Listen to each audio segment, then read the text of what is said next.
Hey, everybody, and welcome to the 9 to Side podcast, where we chat with super amazing and inspirational people who pounded the pavement before and after their 9 to 5s to get their side hustles off the ground. After listening to the interviews with these amazing guests, you'll walk away with a refreshed pep in your step and a newfound motivation to make your side hustle a reality.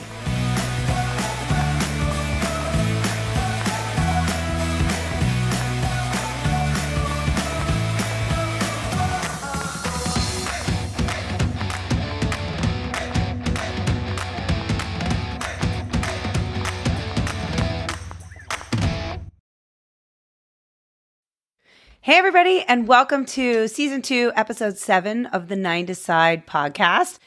And if you're listening today, I think we've all probably been through the same thing where we kind of have this crisis of what we're doing with our lives, especially in the last couple of years. We're like, why are we doing what we're doing? Like, what's going on with our careers? Needing some guidance about the direction that we're going. At least I have. I feel like I have. They always talk about like a quarter life crisis, a midlife crisis. I feel like I have a quarterly crisis, like every quarter. I'm literally every quarter. I'm like, what am I doing with my life? How is this my life? Not in a bad way, but I'm just like, whoa, I need to change something. And then I'm like, it's fine. And then the next quarter comes and I'm like, oh my gosh. I feel like it's so helpful for people, especially people who own their own businesses, to have kind of a guiding voice, someone that can help coach them through those times of crisis when it is really difficult when you have your own business and you are your own boss. There's nobody else to, the buck stops with you and that's it. And there's nobody else to pass the blame to. And a lot of times it is just you running the business for a good portion of the time. So you don't have a lot of people to bounce things off of. And I do think there is a really important need to have kind of like a mentor or a coach, somebody that can help you. And so my next guest does something that I think is really important. She focuses solely on female entrepreneurs and helping women kind of like unblock any kind of blockage they have when it comes to their businesses, helping them kind of coach them through business questions, that sort of thing. And she also has a marketing component to her business. So she comes at it from both sides, which is great. So she can help with marketing ideas, how to get their business and brand out there, but she also helps coach them as well from a mentor standpoint. So without further ado, this is my next guest, Lindsay Stead, and her company is just like her name. It's Lindsay Stead. Welcome, Lindsay Stead. Thanks so much for joining. Tell me also, just confirm for me the name of your business. So I know it's lindsaystead.com. Well, how do you refer to your business? Yeah, we just use Lindsay Stead, the Lindsay Stead, because I had it as two separate entities, which was, I wanted to simplify. Okay. So I had it as like Gilded Blooms Communications for the agency side of the business, and then Socially On Point for the coaching side of the business. And now we are all one. Okay. So to transition from there, before we get started in your background and kind of like how you got started, a little bit about you, given that this is all about side hustles, give us the kind of like 1 minute quick elevator pitch of what your business is and whether it is a side hustle right now or whether you've transitioned it to a full-time career. So in a nutshell, I'm pretty obsessed with helping women with female entrepreneurs uninhibiting themselves and really tapping into who they are at their core and bringing the joy back into their businesses. So I offer that on the coaching side. And then I also have the marketing agency collective. So we come at it from both ends, which is really wonderful. And it is full time now. It was side hustle for a number of years and it's full time now. So I'm so thrilled. So let's back up now. Tell me about your background, what you were doing, what your 9 to 5 was, what you were working on before you got into this job. I was an ABA therapist for the school board here. I'd been working with kids and teenagers with special needs for 10 to 15 years, for quite a long time. And I hated it. At the end of it, I was so burnt out. I was exhausted. I was tired. I was like breaking out. Actually, my internal stress started manifesting as physical stress. And my eyes and my face broke out into this really bad, painful rash. My eyes were so swollen that people at work would stop me in the hallway. It was just not a good, safe, healthy environment. And at the time, my husband and I were getting married. Now, husband and I, we were getting married. And I was not happy. I mean, I was happy with him. I was just not happy. Happy in that part of work. my life, just not the job. That's what you had gone to Yeah. school for. It just, you were burnt out. You had been doing it for a long time. It was obviously super stressful. Yeah. And like the ABA world in particular, that's applied behavior analysis for anybody who doesn't know, and most people do not. In Victoria in particular, it's very controversial. I didn't really realize how controversial. And honestly, Victoria also is, they call it the town of the newlywed and the nearly dead. So I was working with a lot of older teachers who were, retiring or close to retiring, who really didn't want to be shifting up their classroom or their teaching style to suit some of these different learning needs. And so that was also a huge, huge challenge. That the year that I left in particular, that teacher was wonderful, thank goodness. But this student was very volatile, sweet little boy, but very volatile. The dad was a nightmare. That was the first thing I was told when I took that job after I'd signed the contract. Of course, they said, Lindsay, you cannot be alone with the father ever. And I was like, okay, but why? I need some context here. Like, is this like a safety issue? Like, what's happening? And so it was a safety thing because he had an absolute reputation of like verbally attacking the female staff. And of course, it was an all-female staff. So it was just awful, to be honest. That sounds terrible. I mean, that would be terrible in any context, let alone how stressful the job is without all of the extra stuff, that stress going on. That's a very, very admirable, but incredibly challenging and taxing job. So all this time, was there any thought in the back of your head leading up to kind of the culmination of when it became so miserable? Was there a tipping, you were talking to your, now husband, like, I need to get out? Had you thought about like other job opportunities, or how did the idea of kind of starting this whole thing come about? So my husband and I got pregnant. And so I was like, well, I can't keep going here and having rows or chairs thrown at me.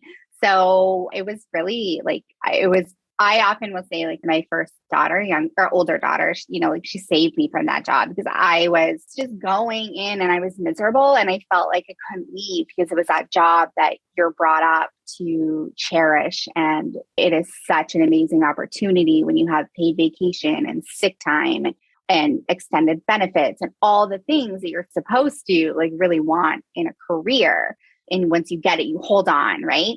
And I couldn't do it. Also, I don't really I'm not like a great rule follower as a general rule of thumb. So, I mean, that didn't really bother me as much, but there is some sort of internalized pressure there where you're like, I shouldn't let this go. And like, am I just not strong enough to handle this? Like, what's wrong with me? Why can't I do this? Other people are doing it. They're happy. And I'm like busting out in face rashes that make me unrecognizable. So It was interesting. So I left that job and I stayed home with my daughter, and then I took my mat leave, which was great. And then we were fortunate enough to get pregnant and have a second daughter. And so when she was born, that's when I was kind of like, all right, now what am I going to do? And I was overwhelmed, so overwhelmed with all the opportunities and the possibilities. And I had heard about a book called Careergasm, which I bought and never read. I had heard that author speak, and she had said, reverse engineer your career options or your opportunities. And so instead of focusing on that big picture, what am I going to do, which is often paralyzing for a lot of people, build it like a recipe. So think about, okay, what am I going to, like, what are the main ingredients for a successful career for me? So for me, that was having flexibility in my schedule. I didn't particularly want to work for anybody again. I also knew I needed to have a creative outlet and a strategic outlet. And I really, at the very core of it all, needed to be helping people and making a positive impact. That was like the driving force. And then my sister-in-law opened up a restaurant, and I thought, well, I'll build you a website. I love building websites just for fun. Built her a website, and everything kind of just snowballed from there, because then I started doing the social media for the restaurant and found that I was really good at it, which was a mind-blowing thing. Wait, stop for just 2 seconds. Because like people always are like, I just picked up website. I just did her website, and I've always loved to do websites. So, and you said one of the things you were like, it has to be creative. Have you always, and this is one of the things I find with side hustles, is that a lot of people have 9 to 5s. It's like they kind of tinkered along or waited for a long time their 9 to 5, but their side hustle and that like interest was always kind of there throughout. They just didn't choose to tap into it till later. So growing up, were you always creative? Like, have you always played around on computers and websites, or was that, so that's always been a part of your life? You've always been creative. Always been creative. I mean, I probably, as like a 10-year-old, wouldn't have sat down and been like, I am a creative person. But for sure, I mean, you commented a couple times on my hair barrettes. I ordered these ones, but like I have had Etsy shops where I've sold accessories, just like made and sold these accessories. I make my own jewelry. I have a whole like whack load of stuff right now because I was like, I'm going to be a candle maker. And so I've like been like getting all this stuff. I have bath salts in front of me that I made. And so like, I like to do things with my hands. I'm a terrible painter. Never asked me to paint, but I really I need to like create something. And so even like baking and whatnot. So I found that, and this is something I find that I always tell my clients too, is when you are in those moments of stress and when you're feeling like overwhelmed or down, go back to what brought you joy and happiness as a kid. What did you love to do then? And how can we bring that into your life now? And so the creativity was huge for me. I knew that. I felt so stifled and suffocated. That's really great. So you started doing the website design and the social media, and you kind of just fell into that for the restaurant, and then really like that became, were you getting paid for that, or were you just doing that as a favor? I did the website for free. It was just a favor. And like an offering is like hey, like, congratulations, you're opening this website or opening this restaurant. And so here's a website for you, because they can be so expensive. Yeah. And so I did that for them. And then while all of that was happening, and I found that I was really enjoying it and I was surprisingly good at it, which shocked me because I never used social media for myself, really, ever. Like I was not, other than Pinterest, but I feel like that's a different type. Then I joined the Rachel Peterson Social Media University, which was just like a monthly. I've never heard of that. So for anybody listening, what is that? Like a course you could take to learn how to leverage social media? To use social media. Yeah. So she had like a whole online, and I used to be a monthly subscription, and I think it's free now. And there are all of these different trainings on how to essentially, where you could learn how to be a social media marketer. And so I started to do that. But the actual game changer for me was that somebody in that group, Georgia Mountfort, she posted an opportunity for a web design internship. And so I applied and I got it. Out of like 100 people, she was overwhelmed with the number of applicants. So she ended up shortlisting and actually choosing like 5 of us. And she was in Australia at the time. Now she's in Seattle. And so I feel like for her is that she really taught me like everything. I'm so grateful to her. I still talk to her. I have a call with her after this, actually. And yeah, she's just so amazing. Her brain and intelligence is like next level for marketing and web design. She's a web dev as well. So it's quite amazing to watch and work with her. So you got that opportunity, and were you immediately thinking, like when you did that, were you like, this is going to be the career I want to take? Were you thinking of it like a side hustle, like a business? Because you weren't working full time at this time. You didn't have any income. No. You were just like, were you already the wheels turning about kind of, were you looking to just create sort of some side additional revenue? Or were you thinking, I'm going to build a business and do? You're like, no 100% not. I also, though, I didn't want to tie myself to the idea of where it could go. I just wanted to be open to seeing what could happen. So I was not focused long-term. I was still very much in that like open-minded, exploratory frame of mind. Mm-hmm. I did have a bit of income coming in because I was looking after a friend's daughter. So that was helpful. And then my husband, he works full-time. And so we were fortunate enough that I could do that and take that time to figure it out. And I remember getting the acceptance letter from Georgia for the internship. And I was staying at a hotel with my girlfriends for the night, and we were out for dinner. And I am not like an outwardly emotional person. And I started to cry in the restaurant, and they were like, what's wrong? And I was like, I don't know, like, what is wrong with me? It was so bizarre, but it also felt like after having been in that like the 9 to 5 and then moving out of that and being at home with my kids, I was like, oh my gosh, I have something that is for me. And that is my sort of, my own identity. And I was really excited to see where that could go. And at the time as well, my daughter, my 8-year-old daughter, now 8, she has quite extensive eczema.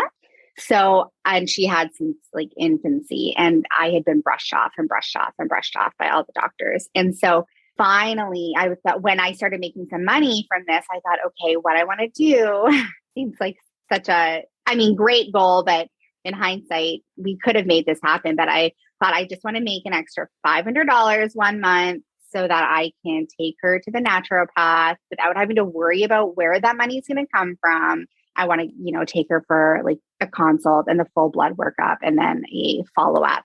So that was like my initial thought once we started making a bit of money was, okay, I just want to make $500. That's all I want to do. And then go from there. And how did you get your first, so this is your website design, you were just getting clients. How did you get your first clients? How did you, coming out of that internship, did you get connections through that internship? Did you start getting references? How did you start building this side hustle? And was it called your name? Did you create your own website? Was that the first step? What were some of the first steps you took? I could tell you I got my first clients for sure through Facebook groups. Other people's Facebook groups were like gold. They're a little bit less. I mean, if you comb through them now, you can find opportunities. They're definitely still there, but they're a lot more about like the latter posts and like give me your email so I can send you something and then email you every day for the rest of your life. But then it was definitely Facebook groups. I mean, when I actually first started, I didn't have my own website. I didn't have my own business Instagram. I didn't have anything really. I think I set up a business Facebook page just so that people could see that hopefully, I don't know why in my head, I was like, this business Facebook page makes me legit. Now people will know I'm not a scam. I just found everything through Facebook and I was so fortunate. And that was one of the really wonderful things about working with Georgia is that she was such a wealth of knowledge and such a wonderful resource. So if I took on a client that I ended up being like, oh God, what have I done? I don't know how to do this. I could ask her and she would always take the time to help me and support me. So I kind of had that safety net of having her in my back pocket, which was so, so fortunate for me. That's so nice that anytime you have a mentor like that extends past like the internship that you can tap into is amazing. I mean, everybody should have somebody like that. So that's great. So talk me through kind of the shift of, I want to understand how you took it from doing websites for people to building the brand that is your brand right now. And then you really have two parts. I know in the beginning you were mentioning it's streamlined, but you've got like the business that is your name. And then you had the Gilded Blooms communication portion of it, which is the agency side, right? But I want to understand the different, and also you're very targeted, like on your website, you work with women, right? And so I want to understand like how that came about and when you decide to make kind of a conscious shift to really like turn it into that business and go for that kind of target audience. So within my first year, I just kind of made a commitment to myself that I would say yes to any opportunity that came my way that didn't go against my morals and belief system.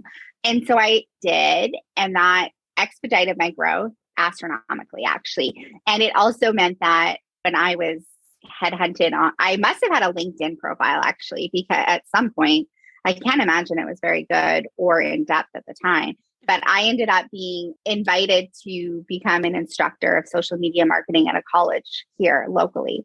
So I started to do that. And that was also when I really, I guess, kind of picked up, like thought, okay, well, I don't know, maybe I just thought, well, if I'm teaching it, I should probably be also building it. And so I also always had the mindset that if clients wanted to work with me and I wanted to work with them, I would always rather say yes to them than say no and have them go somewhere else. So if that meant that I was going to take on more work, or if that meant that I was going to hire somebody else on my team, that's what I would do.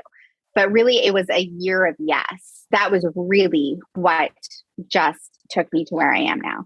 And it was a side hustle that you were obviously home with your daughters and taking care of another kid, which is like an incredible amount of work. You were just juggling this work. You were saying yes to everything. When were you fitting in doing these websites? Because like obviously some projects take longer than others. And I would assume Mhm. you have conversations about what people's visions are and there's back and forth. So how did you fit that in with your day job of parenting and taking care of somebody else's kid? Some days were harder than others. I often joke that I'm like the queen of building your business between nap times, play dates, and Paw Patrol episodes, because it was all about those pockets of time. And after the kids would go to bed. And then though, when things started to get really busy, I was like, I got to bring somebody on, because I did not have any work-life balance. To say that is an understatement, and at that point, because I was still newer, I felt like I was overworked and underpaid. I was charging like $20 an hour, which that's great. Some people are still aspiring to be charging $20 an hour, and that's great. Keep going. Like, you will get there. They'll get there. But I had a lot of clients that were $200 a month retainers. And so it was 10 hours, but they were also very needy. And I did not having any boundaries, would be up until like 3 a.m. working. And then I'd be getting up at 7 to 7:30 with the kids and with them all day, which was also Insane. Very lovely. Yes, but crazy. Lovely and great, but also exhausting. Yes. Yeah, it was. And I think one of the turning points in that for me was realizing, okay, I am sleeping for like 4 or 5 hours a night. I love my sleep. Anyway, that's just a little awesome. But I appreciate same thing. So you weren't sleeping. I can totally relate. And you were realizing you need to hire somebody. Yes, especially because then I was waking up in the middle of the night when 2 hours after I went to bed, checking my emails and replying to my clients. And so I was like, well, this is not sustainable either. And so at that point, it was, okay, let's start growing. Let's make sure we're bringing in good, solid people that can help support. And so really, I think that was also when it really shifted into more of a business than a hobby. And then I started running internships as well. And so when you did that, did you work with a business coach who helped you structure like your brand, how you have like the website, digital portion of it? And then you also have, because you have two things, you offer the coaching and then you also offer all the social media and website building and all of that stuff with it. Was that available to everybody when you kind of took it more full time, like you were talking about? The coaching was not in play yet. The coaching mentorship pieces were not in play unless you were like actually in, I guess there were mentorships, but they were more of the tangible, like this is how you actually do Instagram, or, it was more of the actual skills for that and not as open as, just business in general. And so once I actually parked the coaching, I had felt for a couple of years that call to like move into the marketing or into the coaching and mentorship avenue. But because it became a little bit of a, everybody's jumping on that bandwagon, I parked it for a year and a half or 2 years just to make sure that I actually wanted to do it. And it wasn't something I was just being impulsive about, because I can be impulsive. And honestly, the fact that I waited that long just shocks me. But because I had been teaching, at that point, I was teaching in the classroom at the college level, and I was teaching the majority of the students were graphic designers. And so I was teaching them how to build a business and build a brand in the online space.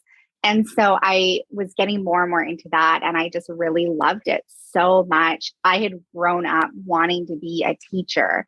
So it really felt like a good fit for me. I thought like teacher or counselor for a long time. And so this was kind of the best of both worlds, plus having all of that strategy and creativity. I started to finally allow myself to explore that side of things. And I kind of put the agency in neutral for a year or two while I was starting to grow the coaching side of things. So I still had, like, we maintained our clients and we accepted new clients if they came to us, but we weren't doing any outbound marketing or lead gen for our own agency because we were happy with who we had. How many people do you have on staff helping you, like, are working at your company? 6 other women right now. And yeah, they're all amazing. I'm so grateful to them. And for 1 week, I took fully off and it was great. I didn't worry about anything. I wasn't worried about like missed deadlines. I wasn't worried about the sales page isn't going to be ready or the website's not ready or these people are going to miss all their marketing posts.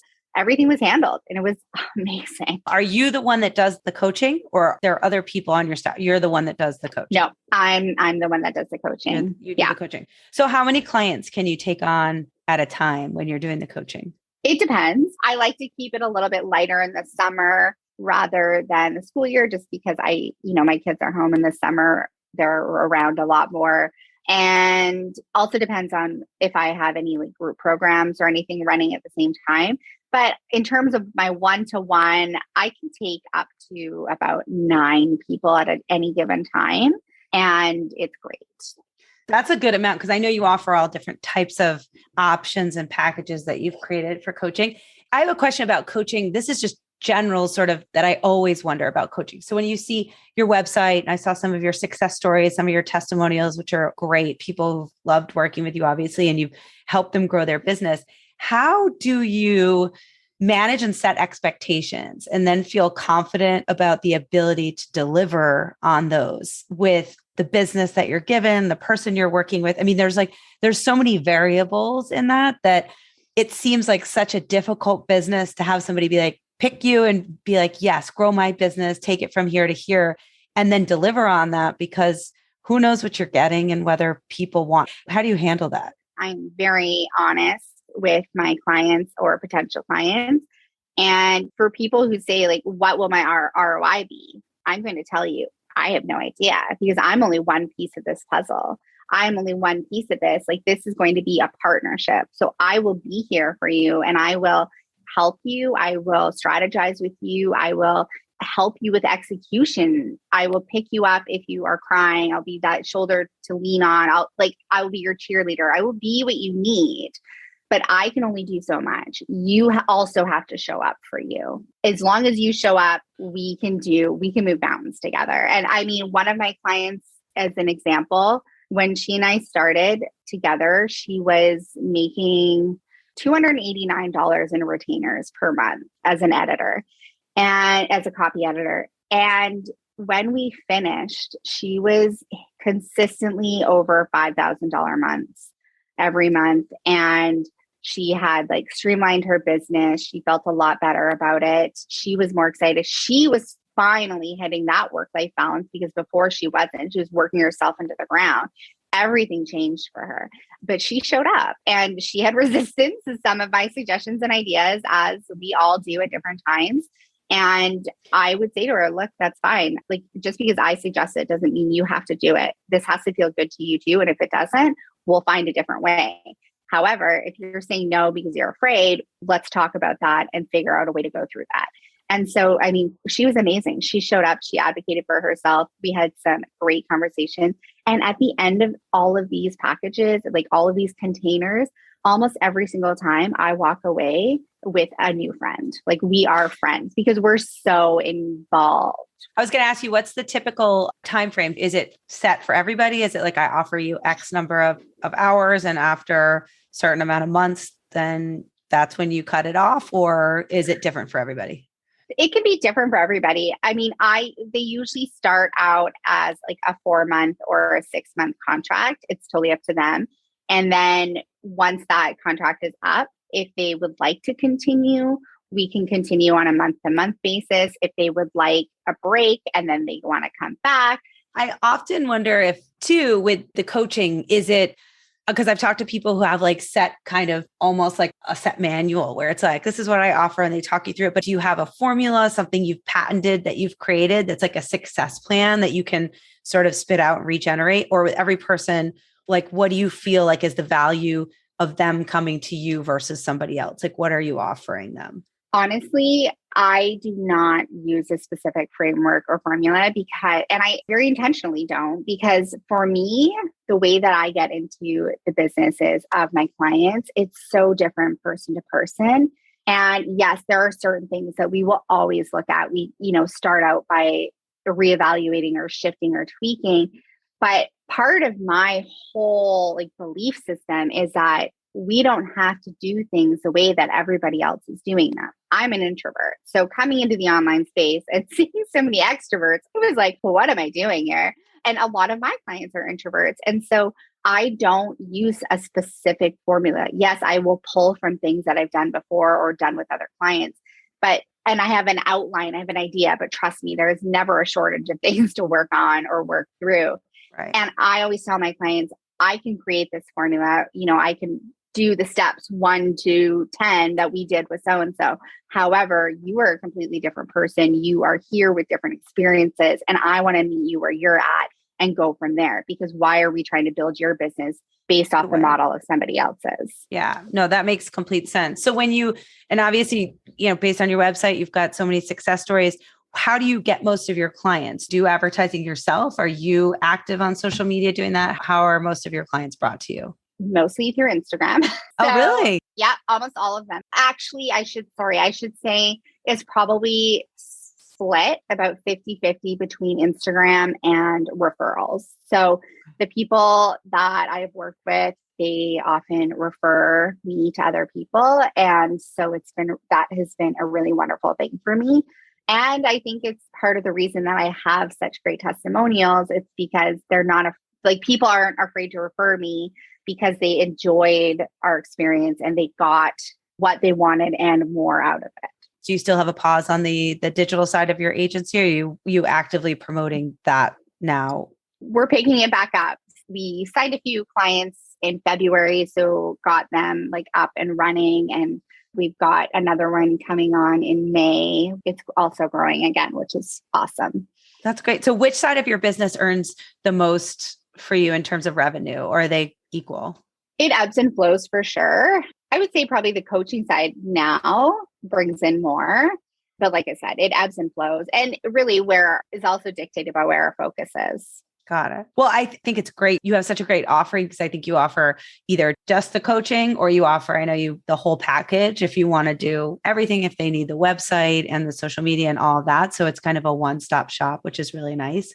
Have you had any major, it seems like your businesses, and obviously in a lot of these stories, and I know it's not the case, there are ups and downs, but for people listening, it does seem like, okay, you went from here and it was just a great success story all the way to top. Have you had any major setbacks or what's been the biggest challenge in growing this business and taking it full time? I would say the consistency component, right? Because I really have an issue with the lack of transparency in the online space.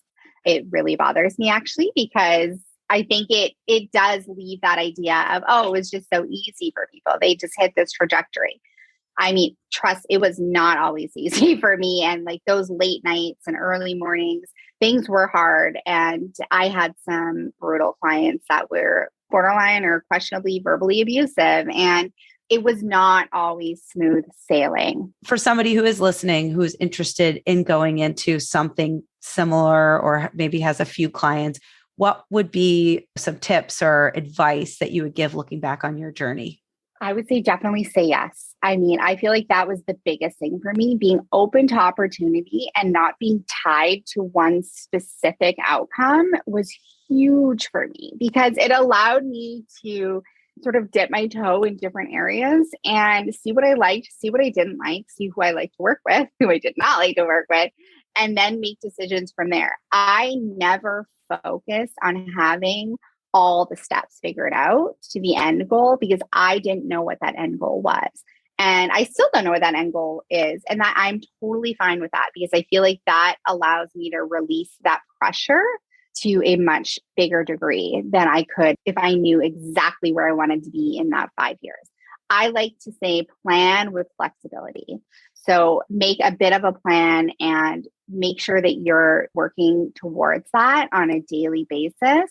And if you're going to say no to something, ask yourself what your yes is. So if your no is getting on camera, what's your yes? How are you going to counter that? And what I actually like to challenge people to do is say, okay, if you're saying no to this, for every no, have 2 yeses to balance that out and keep going. And don't compare yourself to other people online. I mean, like you said, it's so easy to look at people and think, oh, they're an overnight success story. We don't know. We don't know all the things. Not so that that's true. not success, but we don't know. We just don't know. How long were they stuck for? How long were they sitting around and moping for before they took action? And that's the other thing. Take action. Do something.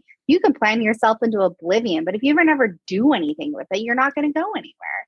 You just like, I love that. I think that's all great advice. And I really like the plan with flexibility, because actually one of my last kind of question before I ask, where people can find you online and all that good stuff is usually like, where do you see yourself? Not the 5-year, but I do sometimes ask that, but like, what's next for your business? And so to the point of your previous answer about flexibility, do you look beyond that? Do you have goals and for where you want to grow the business? Are you happy with it now? Or do you not really want to think beyond what you're kind of currently doing? no, I love what I do right now. I'm so happy. Honestly, I am. Yes, I have off days. I know that I want to continue on this path. I know that I love what I do.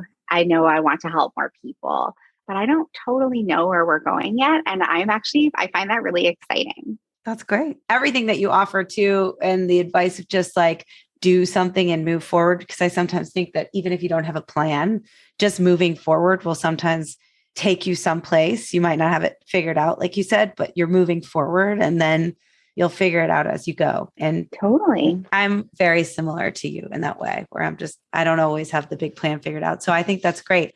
And well, thank you so much for being here. And I loved hearing your story. I think it's really great for other people to hear all about how you kind of got to where you are. And I also think you're a really great connection for anybody who is looking for a coach, a mentor, or somebody to build their business, help with the website and social media and all of that stuff. So tell everybody where they can find you online, social media, all that good stuff.